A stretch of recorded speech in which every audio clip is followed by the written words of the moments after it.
Hello, everybody, and welcome to this week's college ministry video. So hello if you're from Antioch Boone or anywhere or anyone else.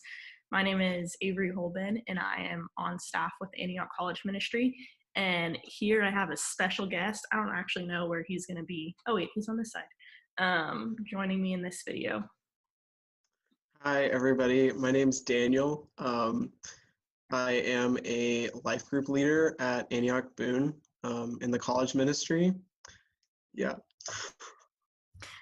Thanks for joining. This week's video will be kind of like interview style. Daniel and I will be talking about Matthew 6 and just what it means to pursue God in the secret place, and just going through that chapter of the Bible a little bit. And I'll just be asking him a few different questions from it, and we'll be talking about it and just seeing his thoughts, because Daniel is someone that knows God and pursues him and chooses to meet with him in the secret place. So we thought it'd be an awesome idea just to get his thoughts and his perspective on it, because we all connect with God in different ways and we can always learn more from each other.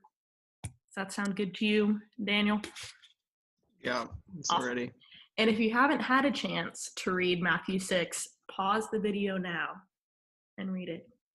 We'll like have context going on, but just in case, pause now.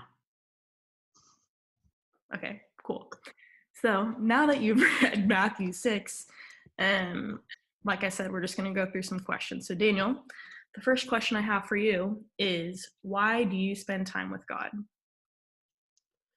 I think it's just like, it's as simple as like, why do you like want to like spend time with friends? Just like to get to know them, and to like actually have a relationship. Because to do that, you have to be like in contact, like in community.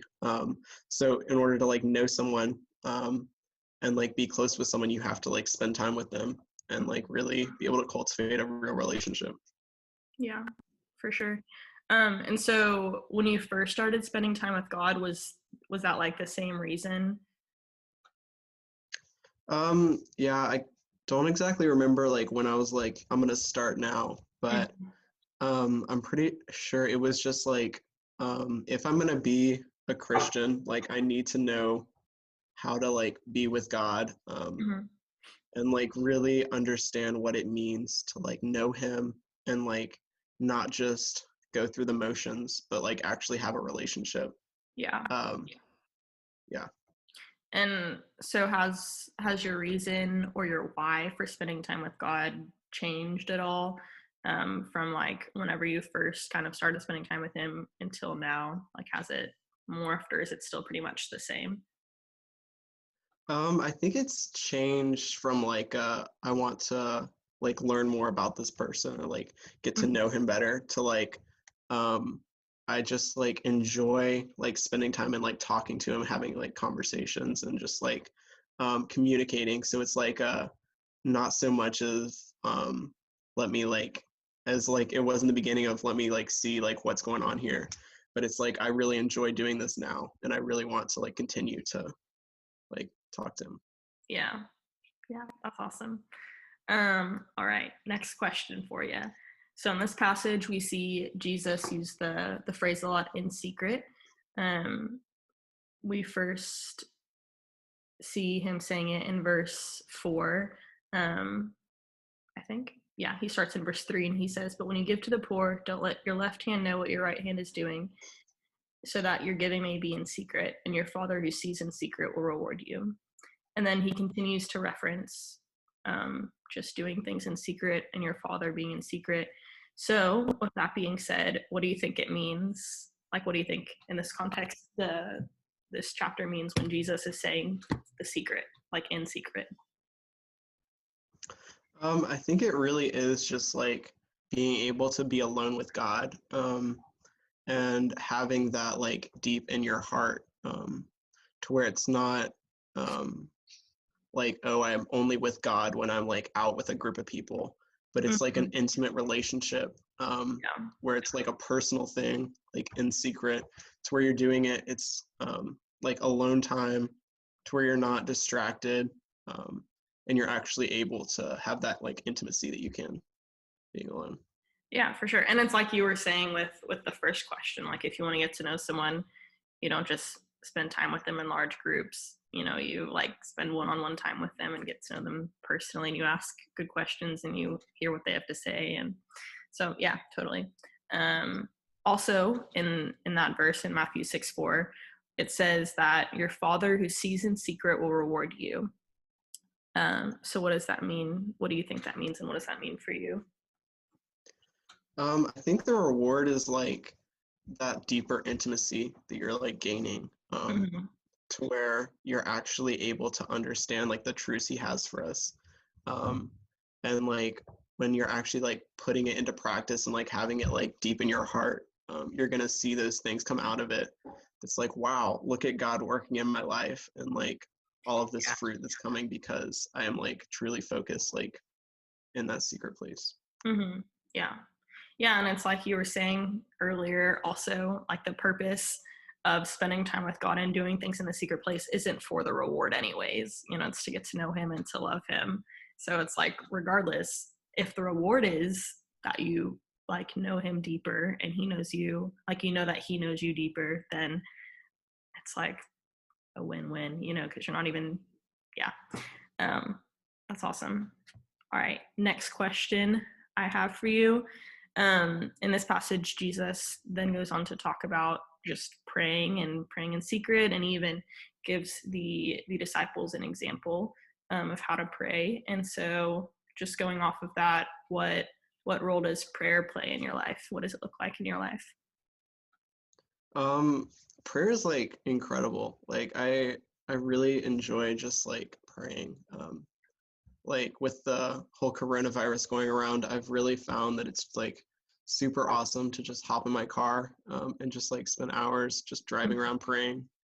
Yeah. Um, and it's like I think there's like a freedom that comes from it of just like, let me just have this full on conversation to where I'm like, God, I need you. And I like want to tell you what's going on. And it's not like starting like a full on conversation, but it's like jumping back into one every time. Hmm. And it's really cool in that sense. And I think like one of the most important things in prayer is like not just, okay, I'm going to spend this whole time, like this hour, just me talking, but knowing how to like truly listen in. For sure. Because if you're just sitting there talking the whole time, like how are you going to know like what God wants for you, or like the answers that you're like asking for? So I think it's really important to like talk and like have that like two-way street of Hmm. just sitting and listening to. Definitely, relationships take input from both parties. It'd be really weird if it was just one. Would not make sense. Yeah, but that's awesome. Continuing on, in in Matthew 6, it says a little bit later in verse 19, starting 19, it says, where Jesus says, "Don't store up for yourself treasures on earth, where moth and rust destroy and where thieves break in and steal, but store up for yourselves treasures in heaven, where neither moth nor rust destroys and where thieves don't break in and steal. For where your treasure is, there your heart will be also." So, my question with that is, how do you, Daniel Calloway, personally store up treasures in heaven and not on earth? And is that something that's hard to do? I think for like people, just as we are humans, I think there is that difficulty of just like breaking those worldly chains. That like we think, okay, I want to get all of these things, I want to achieve all these things while I'm here. Like having just a great family or being able to like provide for them one day, just like those things that everyone wants. But I think it's like super important if you are like storing it up in heaven to where it's like having this relationship and knowing him and like putting everything for that. And through that, it's like um, God rewarding us with just like so many different things he's going to have for us in heaven. Mhm. And just like this, the blessing that's going to be poured out upon us through that. Yeah, for sure. So you're saying that you store up treasure in heaven by focusing and pursuing Jesus instead of letting like the focus of success and like money and even like good things like family and stuff be what drive you. Is that what you're saying? Yeah. Yeah, that's awesome. Cool. Thank you. Um, cool. And then, so a little bit later in verse 22, starting, it says that the eye is the lamp of the body. If your eye is healthy, your whole body will be full of light. But if your eye is bad, your whole body will be full of darkness. So if the light within you is darkness, how deep is that darkness? So, what do you think Jesus meant by that? And how have you seen that play out? Like, how's that been a reality in your life? What have you seen from that? Yeah, so I think like it's like very important to like have that lamp, as it was saying, Mm-hmm. and like keeping our eyes on God and like also in like a much more real sense of like not going out and like seeing things that we don't need to be seeing that are like things of the devil or like tempting us in those ways. Because like once you start, it's like wow. Like once you just let any bit of the devil in, he can like grab on quick and really pull you down and just like bring you into that darkness. So I think it's like really important to like stay focused on him and like keeping that light. Um, because I think the last part of that is if your eye is bad, your whole body will be full of darkness. Mm-hmm. Yeah. Um, and then the light in you that is in the darkness, like how great is the darkness? Like if you have that light, the darkness isn't going to be able to overtake it because the light's so strong. Mm-hmm. So really keeping that like focus and having that light so strong to where there's like no darkness going to come and like Mm-hmm. step in.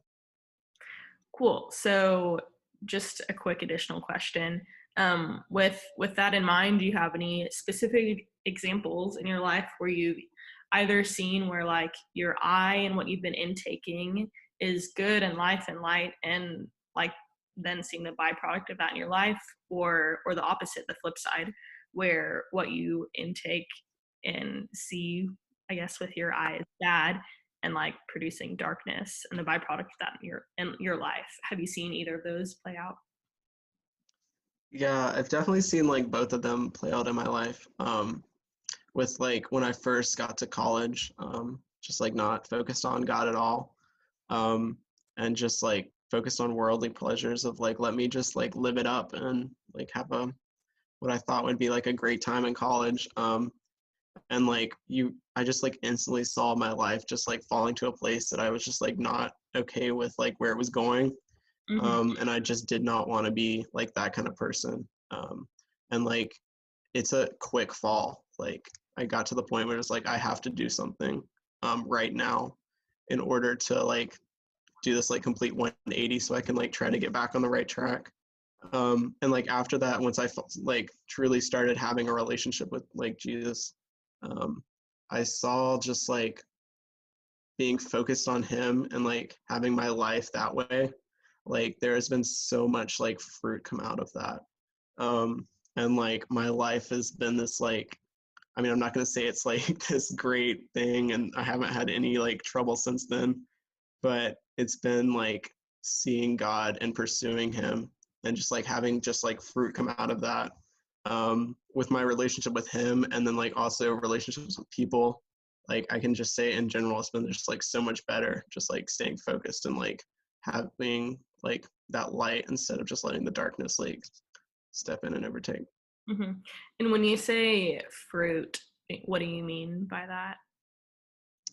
Yeah, so I know that like I have been able to just like see people in a different way.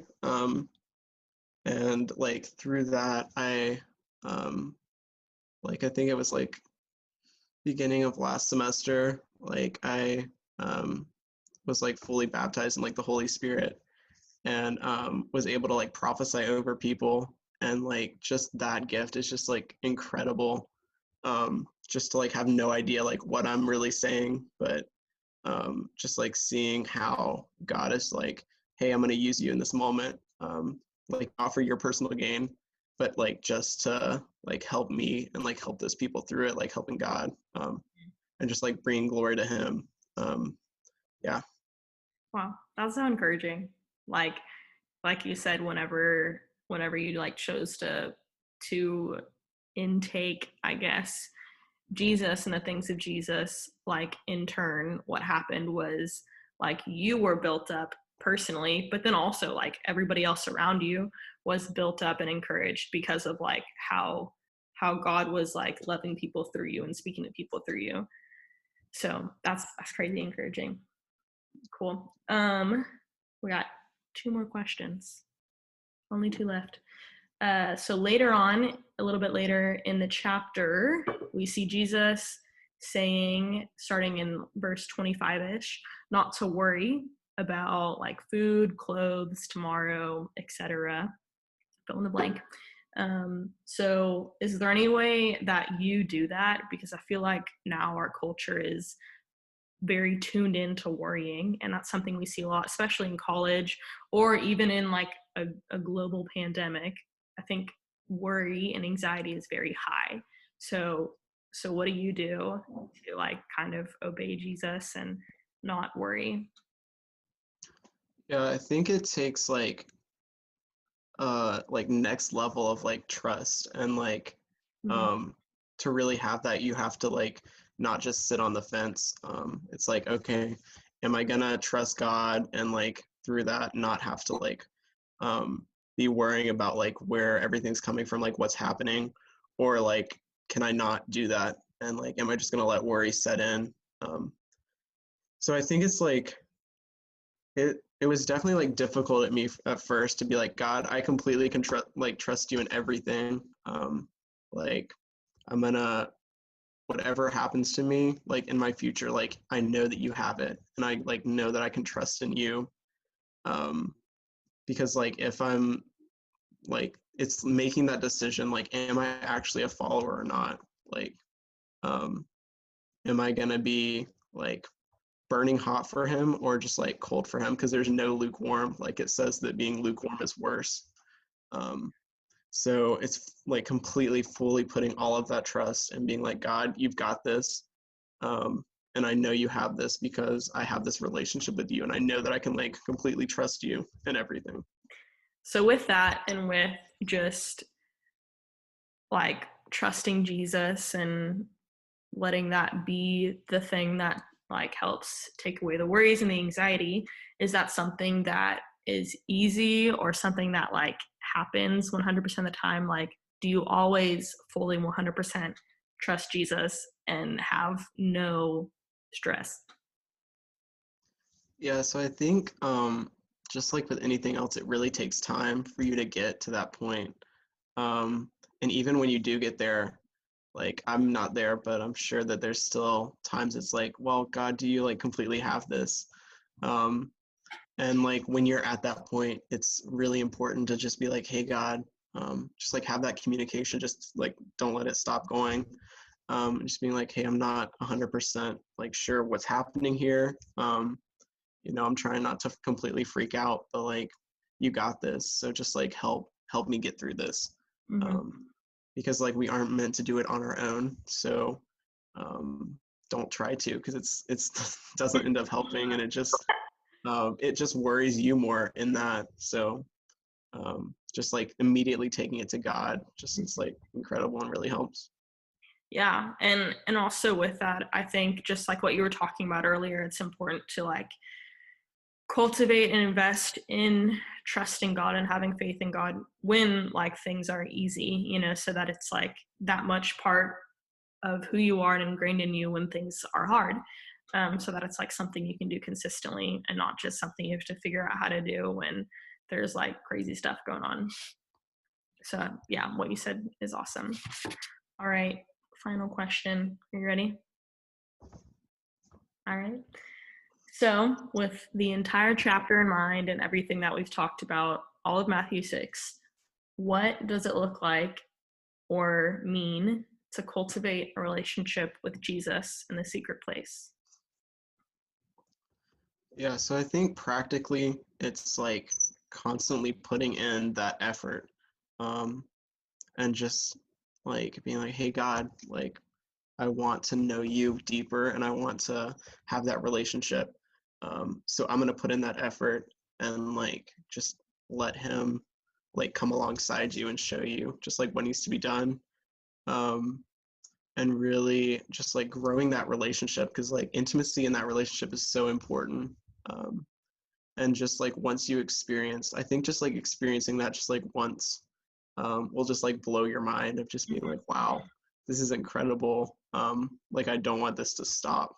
Like how can I continue to do that? Yeah. Yeah, definitely. That's awesome. Totally agree. Well, that's all I have. Do you have any parting words or final thoughts to throw out into the internet before we part? I think just like a final word to just throw out there, like don't like freak out or get like boggled down. It's like, okay, there's not this um going and expecting, wow, that did not make any sense. Can we pause it and go back in? Okay, so I think one just like final thought is just like don't go in just like fully expecting that if I do this once, I'm gonna have this like instant like relationship. It's gonna be like so incredible. Like um just don't be like, okay, I've done this, so now I have this like awesome thing, because it really takes time to really cultivate it. And you have to like really put in some effort and like really understand what you're doing, um, because it's not just all instantly going to be, wow, everything's perfect now, so let me go out into the world. um, and also knowing that like what works for me is not exactly what works for everyone else, and it's really important to find, this is how I communicate best with God, and this is what the secret place looks for me, because it's definitely not the same for every person, Mm-hmm. and you need to really find out like what does it look like for me and how can I pursue that to make it like the best it can be. Yeah. Yeah, that's awesome. And I totally agree. Like, just because the way one person spends time with God is the way that they do it doesn't mean that it's going to be like the way that you connect with God the best. So definitely I think like pursuing Jesus and investing and spending time with him is totally worth it, and investing in the secret place, even though like you said you might not get like instant reward,